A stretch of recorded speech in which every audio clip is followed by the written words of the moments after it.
Seorang guru matematika mengajar di kelas dengan kemampuan yang sangat beragam. Beberapa siswa sudah menguasai konsep persamaan linear dengan baik, sementara yang lain masih berjuang memahami dasar-dasar persamaan. Guru ingin menggunakan pembelajaran berdiferensiasi untuk memastikan semua siswa dapat berpartisipasi aktif dalam pembelajaran. Pertanyaannya, apa strategi pembelajaran berdiferensiasi yang paling efektif untuk mengatasi perbedaan kemampuan siswa dalam memahami persamaan linear? A. Memberikan soal yang sama kepada seluruh siswa, namun dengan waktu yang penyelesaian lebih lama bagi siswa yang mengalami kesulitan.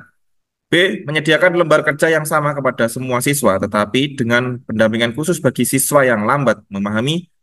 C. Membagi kelas berdasarkan tingkat kemampuan dan memberikan soal yang lebih kompleks bagi siswa yang sudah menguasai materi, serta soal dasar bagi siswa yang belum menguasai. D. Mengajarkan ulang konsep persamaan linear kepada semua siswa sampai mereka mencapai tingkat pemahaman yang sama. E. Menghindari penggunaan persamaan linear dan fokus pada konsep yang lebih sederhana agar seluruh siswa dapat mengikuti pembelajaran. Jawaban yang paling tepat adalah C. Membagi kelas berdasarkan tingkat kemampuan dan memberikan soal yang lebih kompleks bagi siswa yang sudah menguasai materi, serta soal dasar bagi siswa yang belum menguasai. Dengan strategi ini merupakan pendekatan efektif dalam pembelajaran berdiferensiasi karena memberikan kesempatan bagi setiap siswa untuk belajar sesuai dengan tingkat kemampuan mereka. Siswa yang sudah menguasai konsep persamaan linear dapat diberikan tantangan yang lebih kompleks untuk memperdalam pemahaman mereka. Sementara siswa yang masih berjuang dengan dasar-dasar persamaan linear dapat fokus pada materi yang lebih sederhana. Ini memastikan bahwa semua siswa dapat berpartisipasi aktif dan merasa termotivasi dalam pembelajaran. Jadi kunci jawaban nomor satu adalah C. Mengajarkan ulang konsep persamaan membagi kelas berdasarkan tingkat kemampuan dan memberikan soal yang lebih kompleks bagi siswa yang sudah menguasai materi, serta soal dasar bagi siswa yang belum menguasai. Nomor 2. Dalam pelajaran IPA tentang ekosistem, seorang guru menghadapi kesulitan saat sebagian siswa sudah dapat menganalisis interaksi antar komponen ekosistem. Sementara siswa lain masih kesulitan memahami definisi dasar ekosistem. Guru ingin menerapkan pembelajaran berdiferensiasi untuk memberikan pengalaman belajar yang relevan bagi semua siswa. Pertanyaannya, pendekatan mana yang paling sesuai untuk diterapkan? A. Memberikan definisi ekosistem secara berulang-ulang kepada seluruh kelas sampai semua siswa memahaminya. B. Menyediakan materi tambahan berupa lembar kerja sederhana bagi siswa yang kesulitan dan meminta siswa yang sudah memahami materi untuk mengajarkan teman mereka. C. Menugaskan siswa yang sudah menguasai materi untuk melakukan analisis mendalam tentang interaksi ekosistem. Sementara siswa lain mendapatkan tugas untuk memahami komponen dasar ekosistem. D. Mengurangi pembahasan mengenai ekosistem yang kompleks agar seluruh siswa dapat belajar bersama dalam kecepatan yang sama. E. Mengelompokkan siswa berdasarkan kemampuan mereka dan meminta siswa yang cepat memahami untuk menunggu sampai semua siswa lain memahami materi.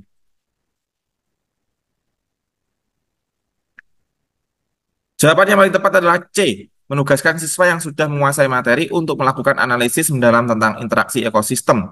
Sementara siswa lain mendapatkan tugas untuk memahami komponen dasar ekosistem.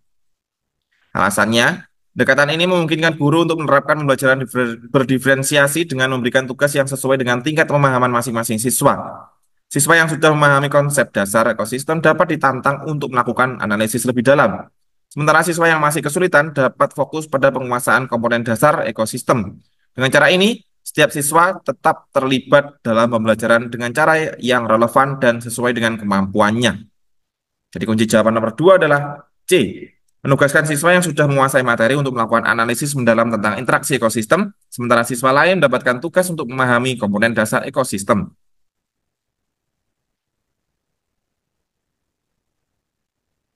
Nomor 3.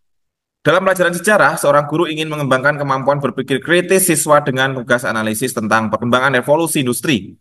Siswa dalam kelas tersebut memiliki kemampuan berpikir kritis yang sangat bervariasi, sehingga guru memahami tentang tantangan dalam menyusun tugas yang sesuai bagi semua siswa.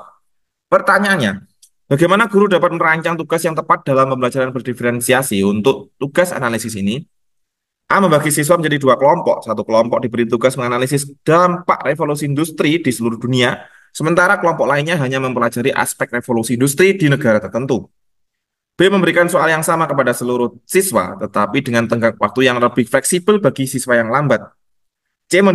Menyediakan pertanyaan analisis dengan berbagai tingkat kesulitan yang berbeda, di mana siswa dapat memilih sesuai dengan kemampuan berpikir kritis mereka. D. Mengurangi komponen analisis dari tugas agar siswa yang kesulitan dapat mengerjakan tanpa terlalu banyak berpikir kritis. E. Membatasi tugas hanya pada aspek yang lebih sederhana agar siswa dengan kemampuan rendah tetap bisa mengikuti pelajaran. Jawaban yang paling tepat nomor 3 adalah C. Menyediakan pertanyaan analisis dengan berbagai tingkat kesulitan yang berbeda, di mana siswa dapat memilih sesuai dengan kemampuan berpikir kritis mereka.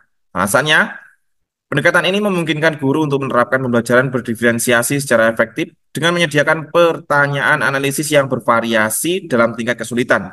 Setiap siswa dapat memilih tugas yang sesuai dengan kemampuan mereka. Siswa yang lebih mampu dapat mengeksplorasi pertanyaan yang lebih kompleks, sementara siswa yang membutuhkan lebih banyak dukungan dapat memilih pertanyaan yang lebih sederhana. Ini tidak hanya meningkatkan keterlibatan siswa, tetapi juga memberikan mereka kesempatan untuk mengembangkan kemampuan berpikir kritis mereka secara bertahap. Jadi kunci jawaban nomor 3 adalah C. Menyediakan pertanyaan analisis dengan berbagai tingkat kesulitan yang berbeda, di mana siswa dapat memilih sesuai dengan kemampuan berpikir kritis mereka. Nomor 4. Seorang guru seni budaya ingin mengajarkan teknik batik kepada kelas dengan kemampuan yang beragam. Sebagian siswa sudah pernah belajar teknik dasar batik, sementara yang lain belum pernah mencoba. Guru ingin memastikan bahwa semua siswa mendapatkan kesempatan untuk berkembang sesuai dengan kemampuan masing-masing. Pertanyaannya, apa pendekatan terbaik dalam menerapkan pembelajaran berdiferensiasi dalam situasi ini? A. Memberikan tugas yang sama kepada seluruh siswa dan memberikan waktu tambahan kepada siswa yang baru mempelajari teknik batik. B. Menyediakan berbagai tingkat kesulitan dalam tugas batik seperti desain yang lebih sederhana untuk pemula dan desain yang lebih kompleks untuk siswa yang sudah menguasai teknik dasar. C. Mengurangi tingkat kesulitan proyek batik untuk seluruh siswa agar semua siswa menyelesaikan dengan hasil yang sama. D. Membentuk kelompok belajar yang terdiri dari siswa dengan kemampuan yang beragam dan meminta mereka bekerja sama. E. Menghindari proyek batik dan fokus pada teknik yang lebih mudah agar tidak ada siswa yang kesulitan. Jawaban yang paling tepat adalah B. Menyediakan berbagai tingkat kesulitan dalam tugas batik, seperti desain yang lebih sederhana untuk pemula dan desain yang lebih kompleks untuk siswa yang sudah menguasai teknik dasar. Pendekatan ini memungkinkan guru untuk menerapkan pembelajaran berdiferensiasi dengan menyediakan tugas yang sesuai dengan tingkat kemampuan siswa. Siswa yang sudah pernah belajar teknik dasar batik dapat diberikan desain yang lebih kompleks untuk menantang keterampilan mereka. Sementara siswa yang baru belajar dapat mulai dengan desain yang lebih sederhana. Dengan cara ini, semua siswa mendapatkan kesempatan untuk belajar dan berkembang sesuai dengan kemampuan masing-masing. Jadi jawaban nomor 4 adalah B. Menyediakan berbagai tingkat kesulitan dalam tugas batik, seperti desain yang lebih sederhana untuk pemula dan desain yang lebih kompleks untuk siswa yang sudah menguasai teknik dasar.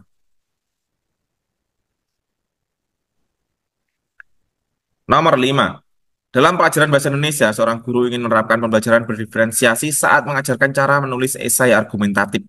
Siswa di kelas memiliki kemampuan menulis yang berbeda-beda, dari yang sudah mahir sampai hingga masih kesulitan merangkai ide. Pertanyaannya, bagaimana guru dapat menerapkan pembelajaran berdiferensiasi untuk meningkatkan kemampuan menulis esai argumentatif bagi semua siswa? A. Memberikan topik esai yang sama kepada seluruh siswa dan memperpanjang waktu bagi siswa yang kesulitan merangkai ide. B. Membagi siswa berdasarkan kemampuan menulis dan memberikan topik esai yang lebih sulit kepada siswa yang lebih mahir, sementara siswa yang lain dapat mendapatkan topik yang lebih sederhana. C. Menyediakan bantuan khusus kepada siswa yang kesulitan dengan memberikan mereka kerangka esai, sementara siswa yang lebih mahir diberikan kebebasan lebih dalam memilih topik dan merancang esai. D. Mengajarkan teknik menulis esai kepada seluruh siswa secara bersamaan tanpa memandang tingkat kemampuan. E. Menghindari penugasan esai argumentatif dan fokus pada tugas menulis yang lebih sederhana agar semua siswa dapat menyelesaikan dengan baik. Jawaban yang tepat adalah C. Menyediakan bantuan khusus kepada siswa yang kesulitan dengan memberi mereka kerangka esai, sementara siswa yang lebih mahir diberikan kebebasan lebih dalam memilih topik dan merancang esai. Alasannya, pendekatan ini memungkinkan guru untuk menerapkan pembelajaran berdiferensiasi dengan memberikan dukungan yang sesuai untuk siswa dengan tingkat kemampuan yang berbeda. Siswa yang kesulitan dapat dibantu dengan kerangka esai yang membantu mereka merangkai ide dan struktur penulisan, sementara siswa yang lebih mahir diberikan kebebasan untuk memilih topik dan merancang esai mereka sendiri sehingga mereka dapat mengeksplorasi ide-ide yang lebih kompleks. Ini membantu menciptakan pengalaman belajar yang relevan dan menantang bagi semua siswa. Jadi nomor 5 jawabannya adalah C. Menyediakan bantuan khusus kepada siswa yang kesulitan dengan memberi mereka kerangka esai, sementara siswa yang lebih mahir diberikan kebebasan lebih dalam memilih topik dan merancang esai.